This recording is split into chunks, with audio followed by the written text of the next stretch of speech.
Hello, my Be Brown Brave listeners, and welcome back to my podcast, Be Brown Brave.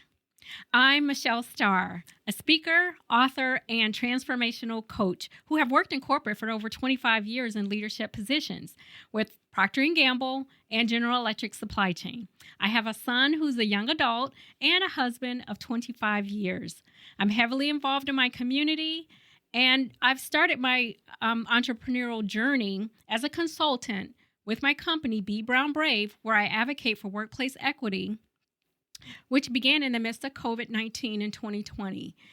I performed a TEDx talk in Cherry Creek, Colorado, and another at Princeton City Schools. I am a published author with a book titled Be Brown Brave, Guide to Supporting Women of All Color in the Workplace. And I have an executive coaching certificate helping business leaders build revenue and scale empathy by capitalizing on their hidden values in the form of women of color. Because your time is valuable and limited, I promise to try to cover as many mindsets with varying beliefs from people who are of different race, gender, education level, work level, and employment sector to speak on their work-related experiences as they relate to women of color. And throughout on thoughts on my mission for more leaders to practice Brown Brave inclusion. So let's dive into some thoughtful questions for this podcast interview, where I've invited Maria Bergquist, a communications professional. Listeners, I want you all to meet Maria. Hi, Maria. How are you today? Well, very well. Thanks, Michelle, for having me. Looking forward to having a robust discussion. Thank you, Maria. I am glad you joined. So, Maria, I've shared with my listeners in my first episode the meaning of my Be Brown Brave mission and how I'm going to invite guests who represent varying identities. So I want to start by sharing who Maria is. May I ask your gender? Female. Your race? White. Your education level? Bachelor's. Work level? I was a director when I retired from Procter & Gamble several years ago. And that sector? Consumer goods is most of my experience. So guys, you got a gist of who Maria is. Before we dive into my Q&A, listeners, keep in mind, Maria not only has a kind personality, but she has some insight on her way of thinking that I thought was so interesting. I decided to invite her. So, Maria, can you share a little bit about your journey into leadership and how you arrived at where you are today? Sure. Thanks so much, Michelle.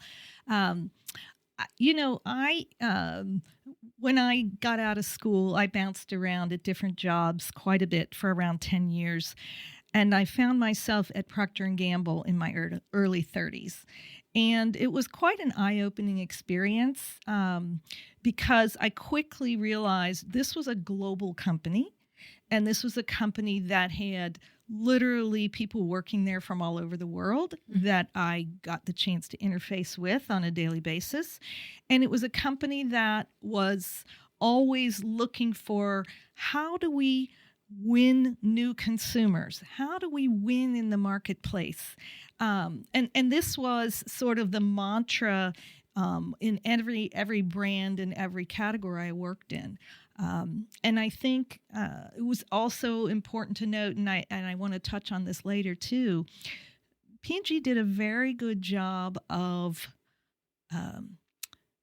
recruiting and cultivating people of all different ethnicities and backgrounds.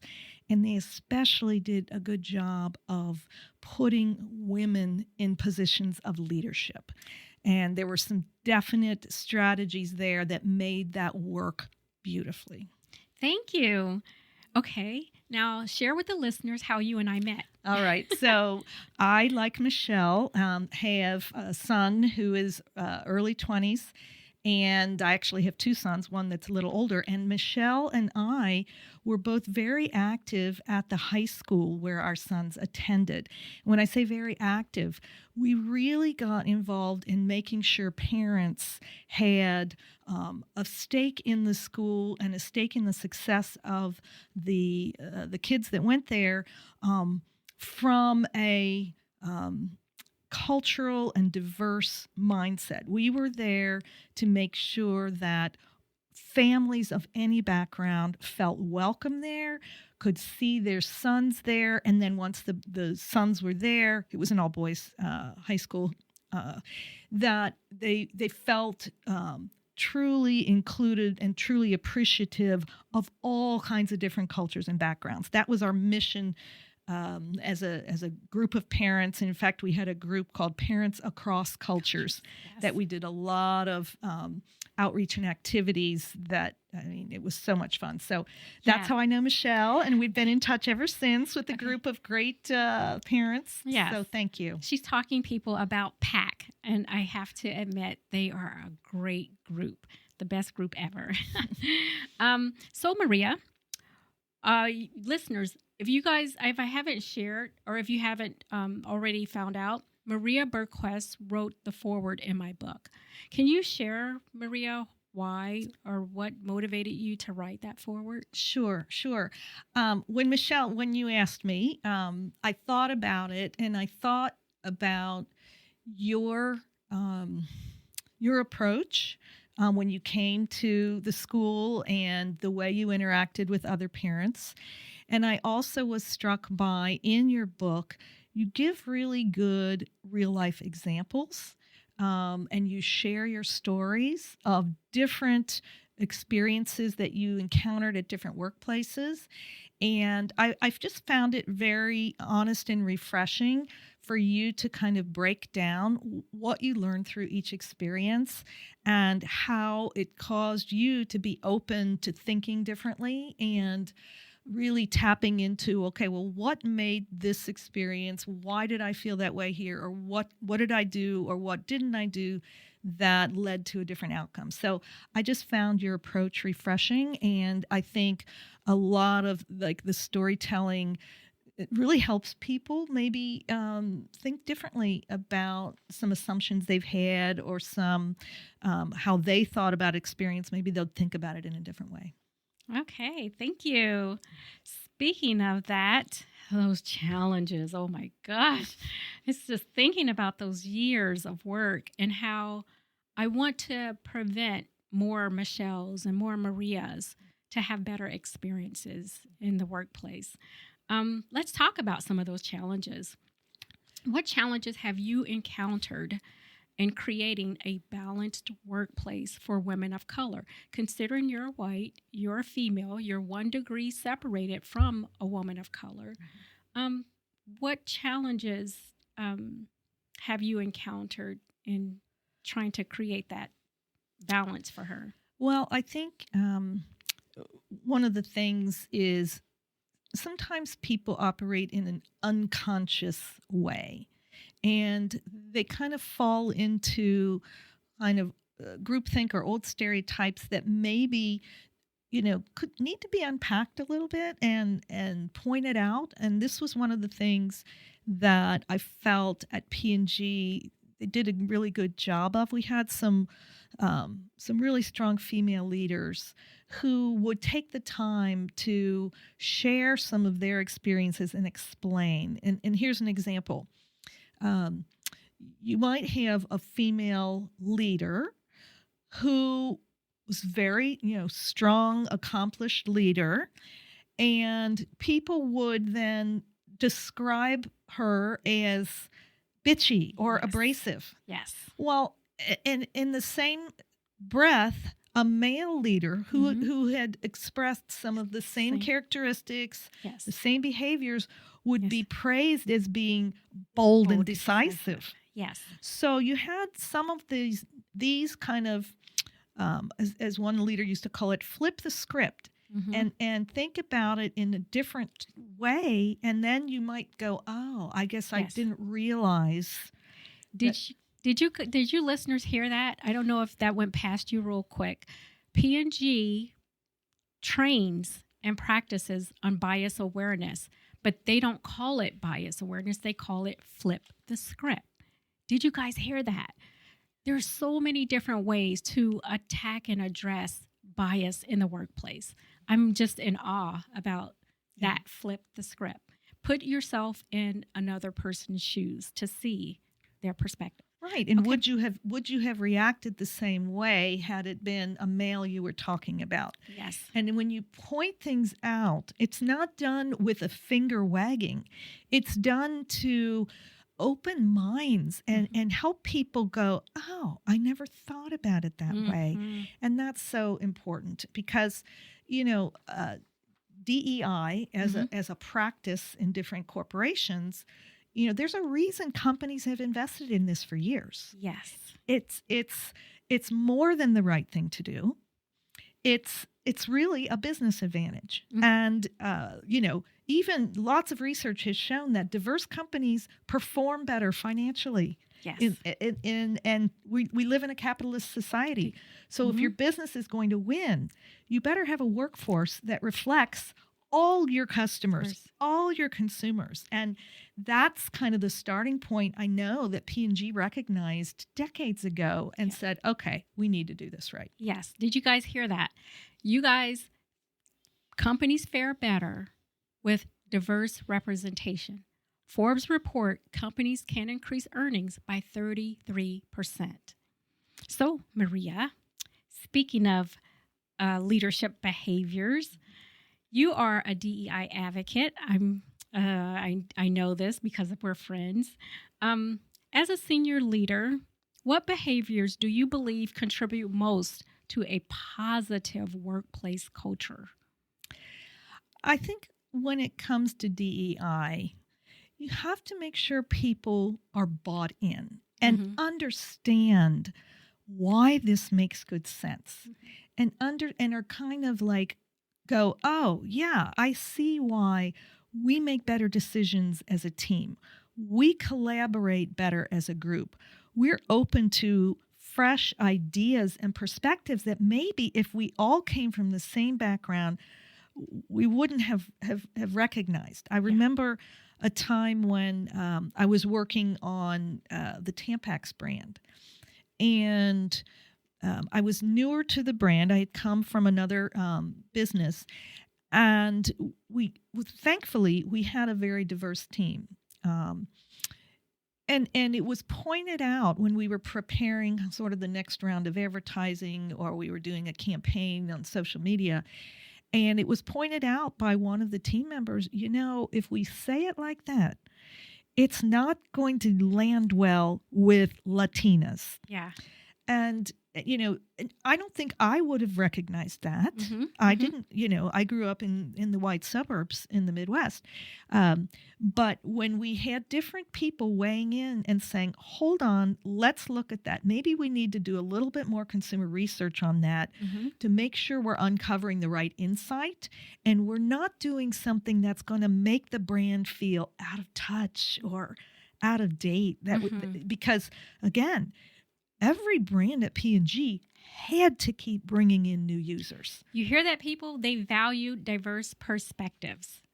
Thank you. Yeah. It's just so good and refreshing to hear companies that are being mindful. Well, and think about that, Michelle. Decades of when consumer goods were marketed, sometimes they just made these assumptions. Like, all the ads for a dishwashing detergent were women washing dishes. I mean, look how far we've come. Right, yes. Now the ads show men doing the dishes or men doing the laundry. And it's like, duh. Yes. Everyone does household chores. Yes, thank you. Yeah, we women were like, thank you. We've come a long way. Okay, so let's talk about... I remember you mentioning serving on other brands like Crest, Tide, and Pantene. What role does inclusive leadership play in achieving better business growth? Wow. I think it kind of goes back to one of the points I made earlier, is that if everyone feels like they're valued and everyone's kind of bought in, like this makes sense, this is good for business, then you just have a much easier time of collaborating and coming up with new ideas and getting along as a team. I go back to a story that a friend of mine told me when they started with a big telecom company in the late 80s, early 90s.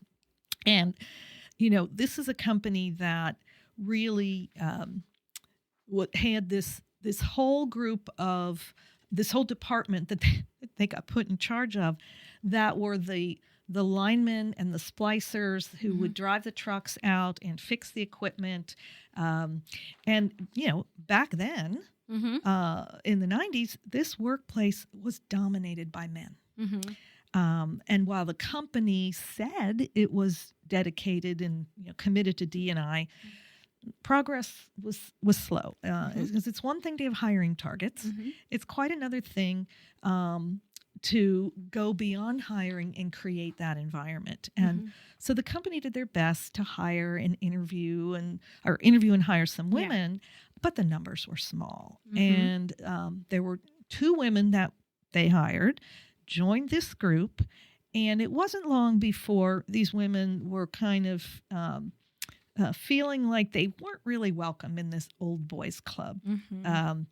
It wasn't a welcoming environment. The women were either kind of kept isolated or kind of, teased and harassed a bit. And it didn't take long for word to start getting back to HR. So this manager intervened and said, I need to go speak to some of these longtime employees and ask questions and really unpack what's on your mind, what's happening here. And this overwhelmingly male workforce just said, well, we just don't see why things need to change. We've been functioning very well as a team. Why are you making us change something that's not broken? And now, we suddenly need to watch what we say or how we talk amongst ourselves. And we don't want to be overheard, making a joke, and, we'll get accused of sexual harassment. Did you guys hear that? She mentioned change. Change is hard with everyone. She mentioned men changing, which is understandable. They're frustrated. That's understandable. And it's hard. Go on. Well, surprise, surprise, of the 2 women, one did leave the company just within a couple months, reporting she'd been sexually harassed. But she didn't want to file charges because she knew there would be a big backlash against the other woman. And those employees would certainly take the side of the man and say, well, he's a good guy, and he wasn't behaving and he wasn't doing anything wrong. So it's one thing to have hiring targets, is my point. But if a company doesn't create an environment where women can feel valued and feel they belong, feel respected, then the situation's probably going to be doomed to fail. So thankfully, this was back in the 90s. I think we've come a long way. But I do still think this universal human truth of resistance to change, it is persistent in some places. And you just have to unpack it and understand, what is it that you're afraid of? What do you think you're somehow giving up in this? Well, let's talk on the other extreme of failure, which is success. How would you measure success when it comes to diversity and inclusion initiatives? Well, I, again, was fortunate to walk into a company that had already prioritized the hiring and the support and the employee groups and we want everyone to feel like they can be themselves at work and bring their best, whether they were LGBT, whether they were a different religion, whether they were, different backgrounds. Right. It was already there. So it really made the work environment so much easier, I would say, that people of course, we're expected to collaborate. Yes. And we're expected to bring their ideas to the table and not be dismissed, Yeah. but be like, oh, that's, discuss the merits of that. And I never thought of it that way. That's a great perspective. They felt psychologically safe. They felt to interact and engage. Exactly. Yes. And I know, Michelle, you talk about in your chapter 4 how, you had come. Chapter 3, you came from P&G, so you know what I'm talking about. We had a similar experience, but then when you got to a new company, there were people who just wouldn't really make eye contact with you, or they just seldom had conversations with you except if they had to. Or you talked about the one situation where you were bringing some new ideas. Hey, let's gather feedback from customers. Let's try some of these new ways to improve. And that you kind of got met with a quiet backlash. Yes. Like until my white male cohort made the suggestion weeks later, and his idea was accepted and supported. Yeah. When it was coming from you, it was kind of like, oh, well, we don't think that's a very good idea. Yes. Yeah. I'm sorry that happened to you, Michelle. And I can hope that this isn't still happening, but I know it is in certain workforces and different sectors. And I know you're going to be talking to different people throughout these different conversations and podcasts.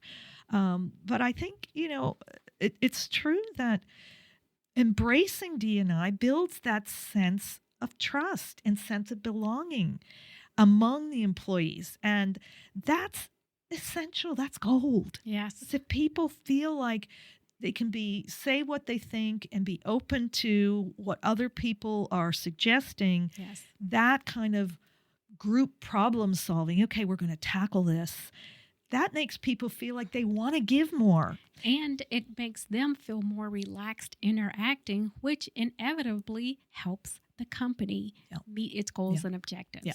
Because think about it. If you thought of employees as pieces of equipment on a factory floor, if some of those pieces of equipment weren't really producing at their peak, and they were broken half the time, or they were kind of shut down half the time, the company would be like foolish to ignore that these machines are not giving the full capacity that they could.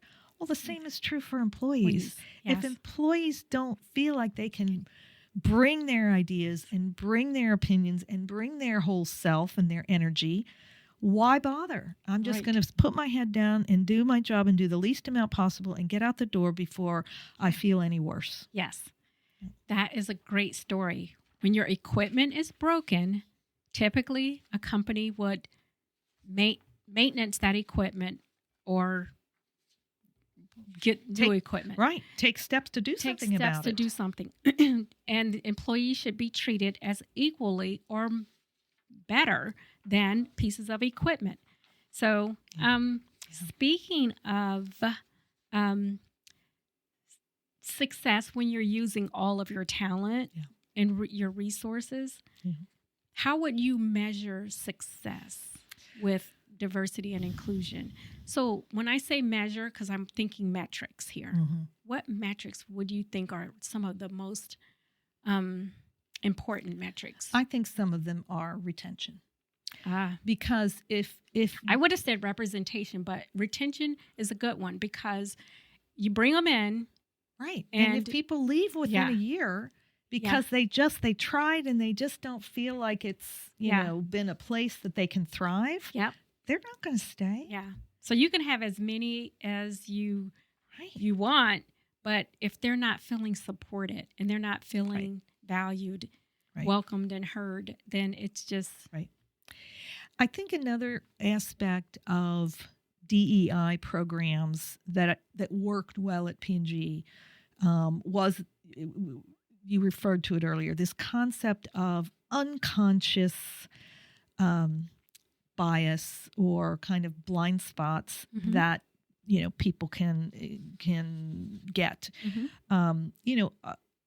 unconscious bias, or our unconscious mind makes, the majority of our decisions every day. Our brains are wired to make kind of cognitive shortcuts.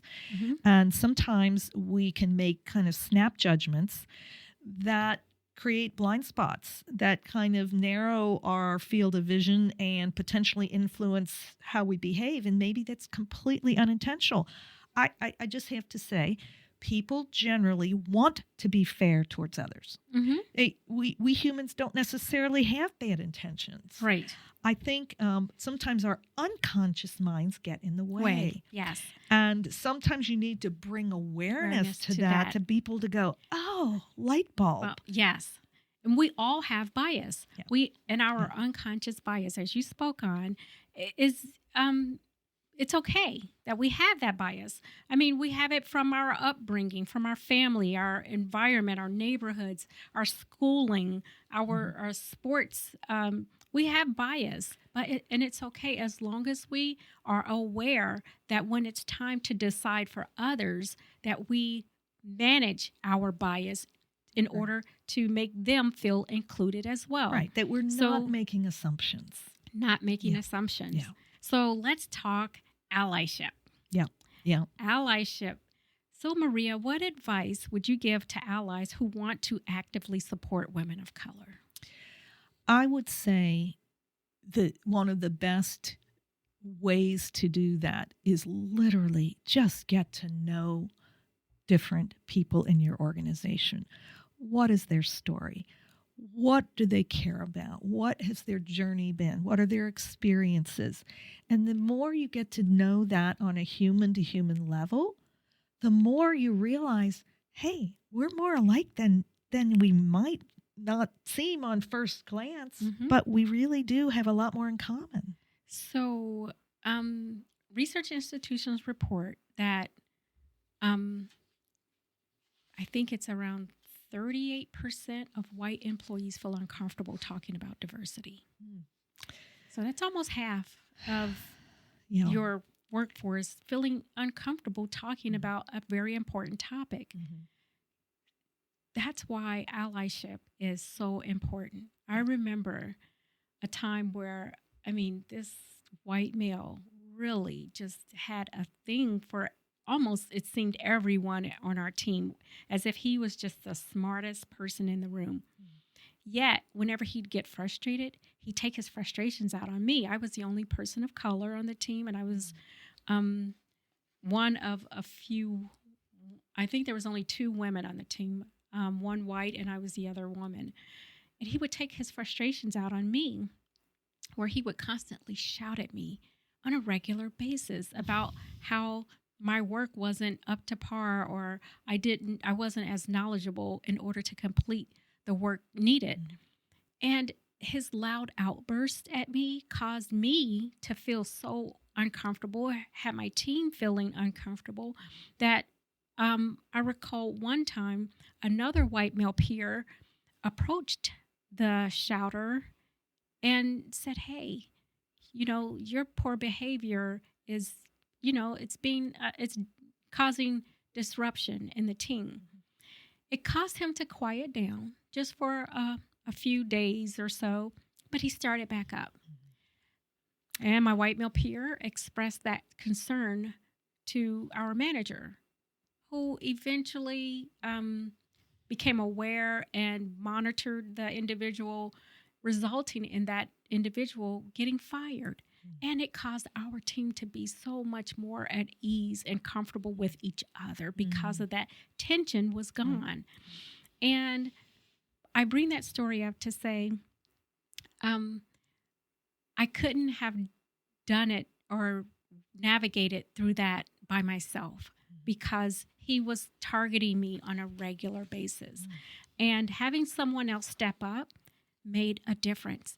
And not only did it help me, but it caused our team to get work done earlier and on time for customers, which benefited the company. And I say that to say allyship, is important. Yeah. So, and allyship can also help bring about more awareness. yes. So if your ally brought things to attention, said, hey, this guy is causing more harm than good in this group. Mm-hmm. Maybe we need to talk to him and understand what is behind this and what's eating at him. And maybe he doesn't realize he's acting out and Mm-hmm. blaming Michelle for Yes. X, Y, and Z going wrong, which Yeah. is misplaced blame. And blame doesn't help anything. It doesn't Right. solve problems. And later, I heard that he was having issues at home, and that was causing him to have so much tension at work where he needed to vent and release. So had he been brave enough to go to management and say, hey, I need time away to care for some home things, Yeah. it would have Might have ended turned and out differently. It would have turned Yeah. out differently. The Yeah. outcome would have been better. But that's why we need more companies today to provide those psychological safe spaces for not only women of color, but for everyone to say, hey, I need help, or hey, I'm not understanding, or hey, I need some. I need support here. Support. I need maybe a different way of handling this. Yes. Yeah. Yeah. So, okay, how about overcoming resistance? Well, it's interesting. I gave the example of the group of linemen in the telecom company who did Yeah. not want women to come into their boys' club. I think another aspect of resistance that, again, is somewhat unconscious, I think has to do with sort of gut first impressions. Mm-hmm. That's an example of unconscious bias. Mm-hmm. And those can be dangerous because they kind of obscure our objectivity and Mhm. our really more critical thinking, and which can also result in missed opportunities. Mhm. Because it's natural, as you pointed out, to gravitate to people who are like us.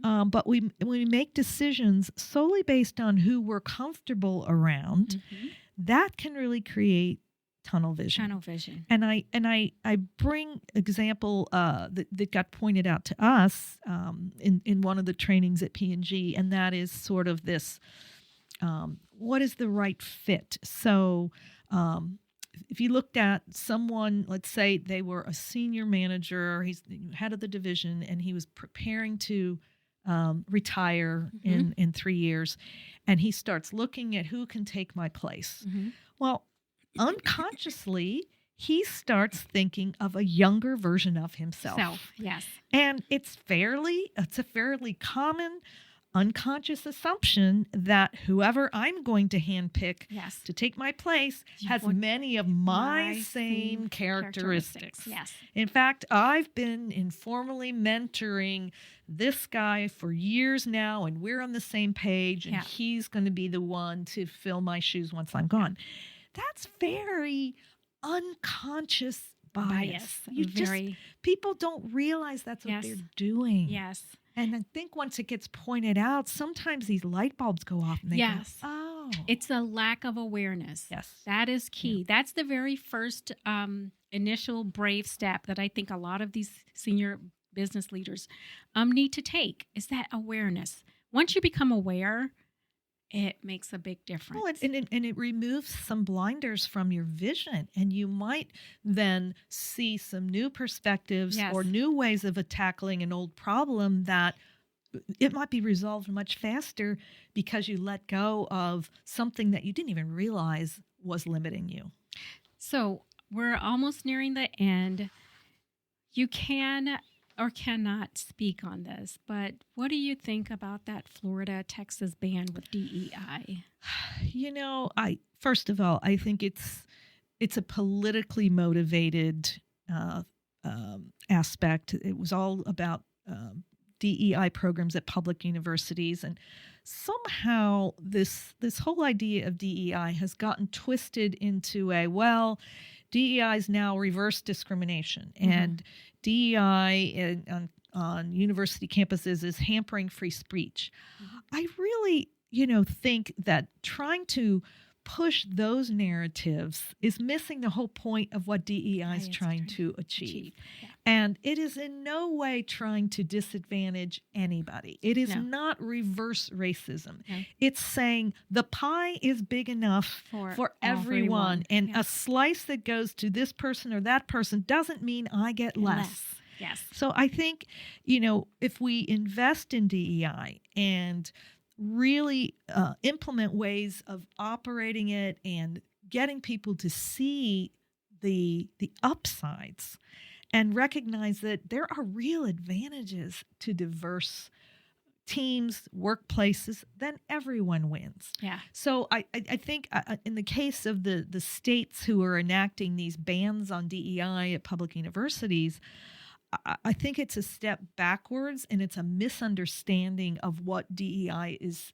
trying to do. So, there's no substitute for having a group of people feeling like energized to collaborate, and we're going to use different strengths, and this person has this, and this person's good at this, and we're going to solve problems together, and we're going to kick butt, and that's a recipe for success. And that's when everyone's talents and perspectives and experiences are valued and brought to the fullest.